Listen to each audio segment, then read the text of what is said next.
The other day on my YouTube, somebody asked me, why did you move from Nocatee to Beacon Lake? And I figured for a more robust and full picture of things, I would bring on Anne Marie, my wife, and we talk about why did we come to Beacon Lake from Nocatee.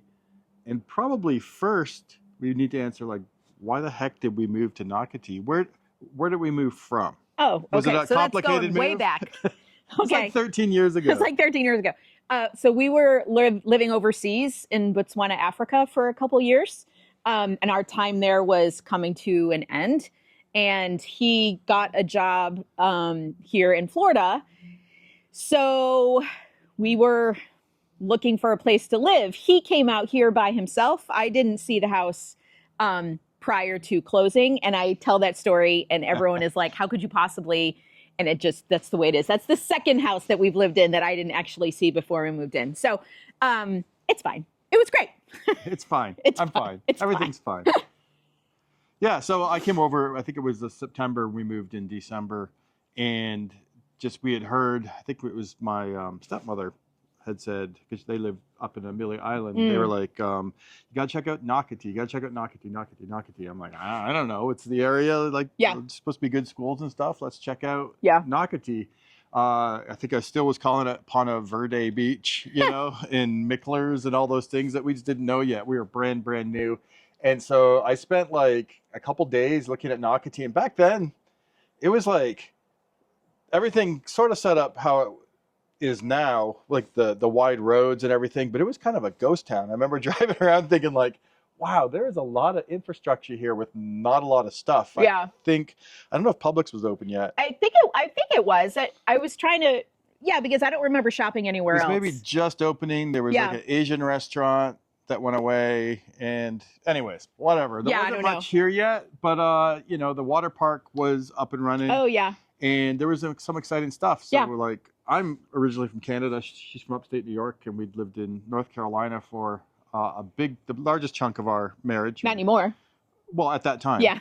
And so like this whole resort style living, theme parkish, almost water parkish type concept was like, pretty cool. That's pretty wild. All right. So now I get to move my family. I've moved them from North Carolina to Africa. And now it was too hot in Africa, so we decided to move to Florida so we could add some humidity to the mix. Yeah, it was great. But it was really cool because we've got the promise of good schools and the lazy river and water parks and the ability to get around and stuff, even though it was more promised and delivered at that point in Nocatee, was pretty exciting. Yeah. And our kids were 7 and 9 when we moved here, so it was prime time for like fun resort water park living. Right. Oh, plus the beach. You remember it was January.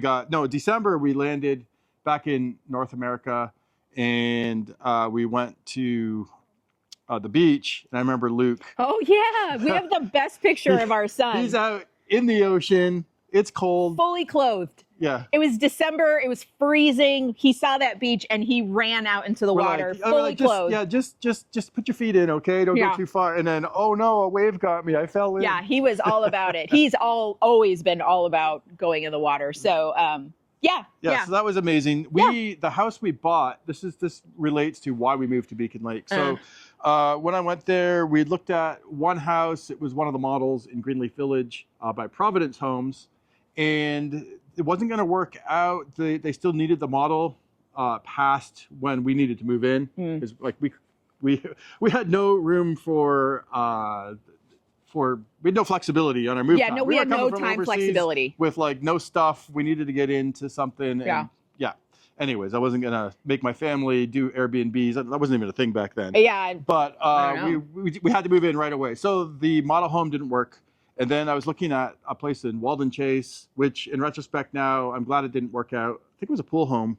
But while we were goofing around with the model home, that one went under contract. And so option 3 was a Madame build that was in framing, might have been in drywall when I was here looking at it. So I took video of everything, and we at least got to discuss some things. Yeah. But we ended up buying that house, and I think there might have been one more. And so this house with Mattamy, we got it for like 264. I remember our budget was 250, and we're like, this Nocatee 250, 2,500 square foot home. Yeah. And I'm like, this is blowing our budget out of the water, going to 264, and for like another $8,000, we could have built on preserve. Yeah. And had no houses behind us. But me, not knowing what I was doing at that point and not knowing the value that like $8,000 is nothing today for getting a preserve lot over an interior lot, was like, nah, it'll be fine. We'll just have houses behind us. Yeah. And first it was kind of cool because the other ones weren't built yet and the roads were in, and our kids called it, remember what they called it? No. The racetrack, and they would just drive their bikes around because there was no houses or anything. Oh. It was just like a circle in Greenleaf Village. I guess so. Yeah, that's funny. That's what Luke and I called it. Yeah. Anyways. Okay. So we lived there for 5-6 years, and it was amazing. It was great. We were there for 6 years. It was great. It was exactly what we wanted. The K through 8 opened. That's right. So the kids got to go ride their bikes to school. It was in the front of the neighborhood. It was great because they went to school at the same time and got home at the same time, because around here, middle school starts at an ungodly hour. So we never had to do that. Yeah, I mean, it suited our needs well at the time. But when the kids got a little bit older, they really weren't that interested in going to the water park anymore and, all that kind of stuff. And then him being a realtor, he kind of found this new development called Beacon Lake, and it was like 5 minutes from our house. And he was like, honey, I really think we need to check this out. And let's pause for just a second. So one of the things that happened behind us, 3 homes that built directly into our backyard were all 2-story homes. And we've been talking for a little bit about getting a pool. And like, I don't know, I figured the neighbors there didn't want to look at me walking around in my Speedo or whatever by the pool.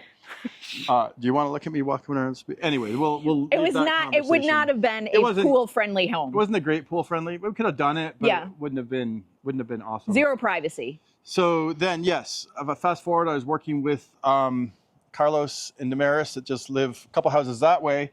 And this neighborhood was just dirt. Like, there were no roads in here yet. So it was really, really early on. And I called you, and what did I say? I mean, this is paraphrasing. This is a long time ago. I won't remember anyways. Yeah.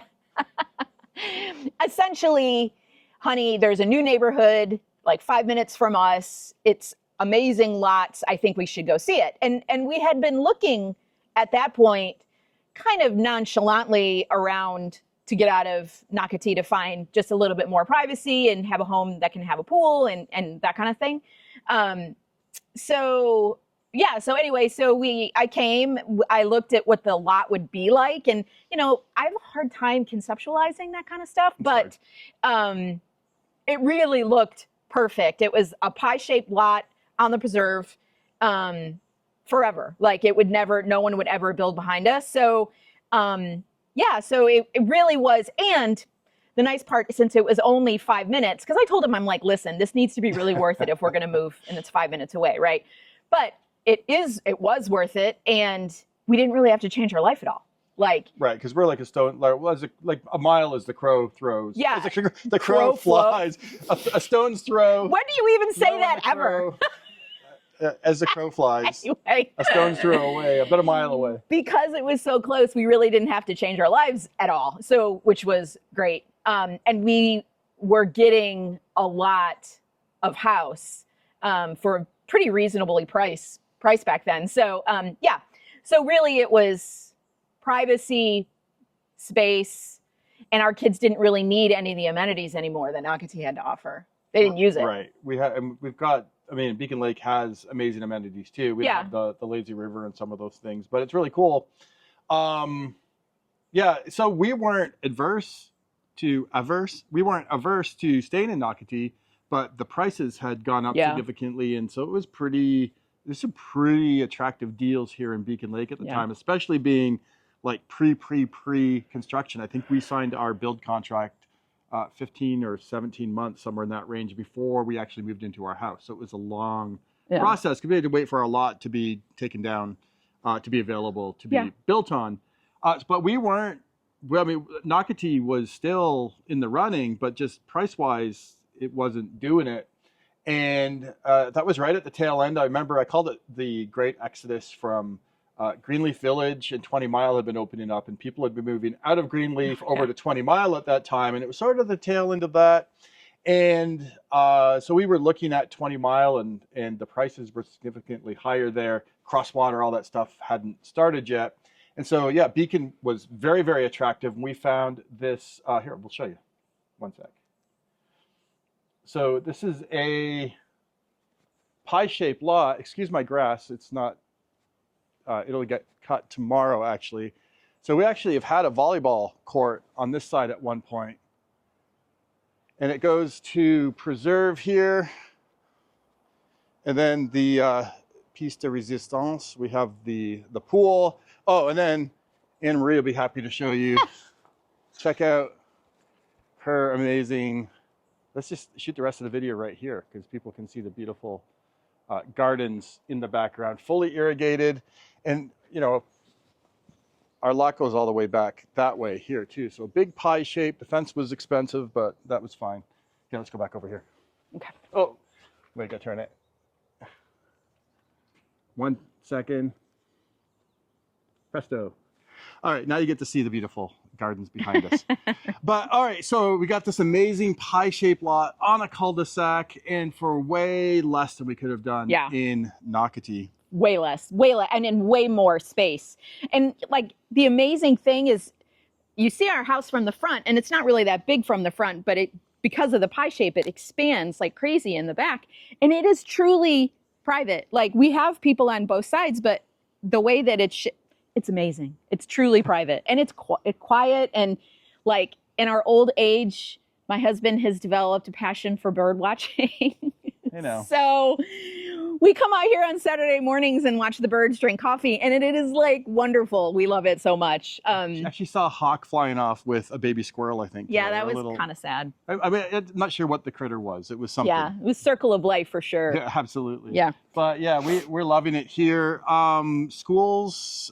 We finagled the system a little bit. We were able to just kind of delay enough where we can make sure Savannah stayed at Valley Ridge. Well, I did it the right way. Yeah, but we waited a little bit. Okay, well, I petitioned for her to be able to stay at Our kids Valley are out of Ridge. school. They can't touch us now. That's right. So technically, she should have gone to Landrum her 8th grade year, but I petitioned for her to be able to stay at Valley Ridge, and then I just drove her. It was not a big deal. So our kids didn't have to change schools or any of that kind of stuff, and then they ended up going to Nice for high school anyway. So yeah, I mean, really, it was like the perfect time for us to make a move. With everything that like our values and goals and stuff have changed a little bit, and the kids got older, so it was a good time to move. Yeah, we're pretty much empty nest now. I mean, our daughter's a freshman. Our youngest is a freshman at college. And so she's still home summers and breaks and things like that. Yeah. But so schools, that was really cool. The kids went to Nice. Now, I would say the biggest downfall to Beacon Lake when we moved in here was it was so stinking far zoned for the schools that it was zoned for were like, you had to pass like 3-4 schools, I swear, to get there. You had to go to Ocean Palms and Landrum, which were amazing, amazing schools.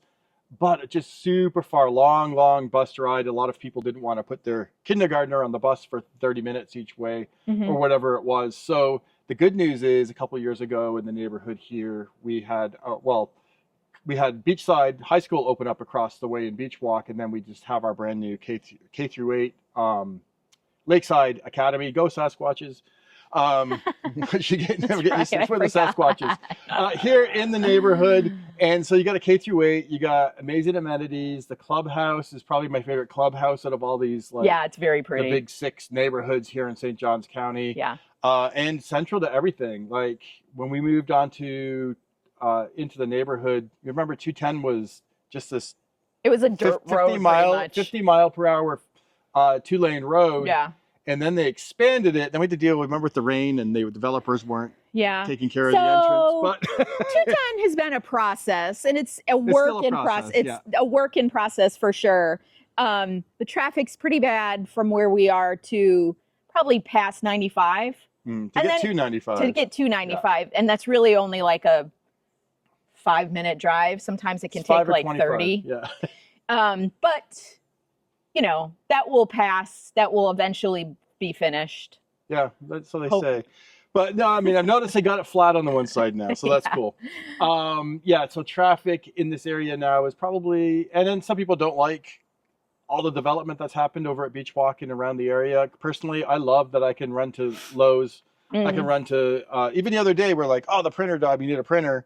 Well, BJ's Wholesale opened up across the way and they sell printers. So, you know, I can get that kind of stuff too. yeah, Groceries, you don't really even have to leave the neighborhood. You can take the back roads and get right to it's Publix. true. And Yeah, it's super convenient. And yet we live back here and it's pretty quiet.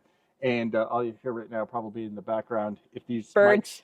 aren't doing the job as birds, yeah, they're waiting for us to leave so they come back and enjoy their time at Yeah. the feeders there. But Yeah. anyway, so how would we put it? Like the biggest reasons would be our kids